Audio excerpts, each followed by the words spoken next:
நியூஸ்7 தமிழ் செய்தி எதிரொலியால் நாற்றம்பள்ளியில் புதிய tractor and trailer வாங்குவதற்கு பேரூராட்சி நிர்வாகம் நடவடிக்கை எடுத்துள்ளது. திருப்பத்தூர் மாவட்டம் நாற்றம்பள்ளியில் வீடுகள் மற்றும் வணிக வளாகங்களில் உள்ள குப்பை கழிவுகளை நாள்தோறும் பேரூராட்சிக்கு சொந்தமான டிராக்டர் வாகனத்தில் ட்ரெய்லரில் எடுத்து செல்கின்றனர்.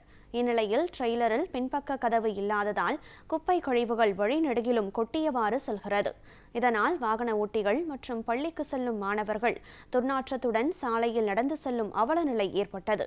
இதுகுறித்து நமது நியூஸ்7 தமிழ் வாயிலாக செய்தி வெளியான நிலையில் பேரூராட்சி சார்பில் புதிய டிராக்டர் அண்ட் ட்ரெய்லர் வாங்குவதற்கான நடவடிக்கை எடுக்கப்பட்டது. இதனைத் தொடர்ந்து அப்பகுதி மக்கள் நியூஸ்7 தமிழுக்கு நன்றி தெரிவித்தனர். மாவட்டம் நாற்றம்பள்ளி பேரூராட்சியில் உள்ள குப்பை எடுக்கும் வண்டி டோர் இல்லாமலும் பழுதடைந்தும் ரொம்ப சிதலமடைஞ்சு இருந்தது. இது குறித்து நியூஸ்7 தொலைக்காட்சிக்கு பேட்டி கொடுத்திருந்தோம். நியூஸ்7 தொலைக்காட்சி செய்தி வந்ததை தொடர்ந்து உடனடியாக பேரூராட்சி நிர்வாகம் பட்டியை புதுசு பண்ணி கொடுத்துருக்குது. இதனால ஊர் பொதுமக்கள் சார்பாக நியூஸ்7 தொலைக்காட்சிக்கு நன்றி.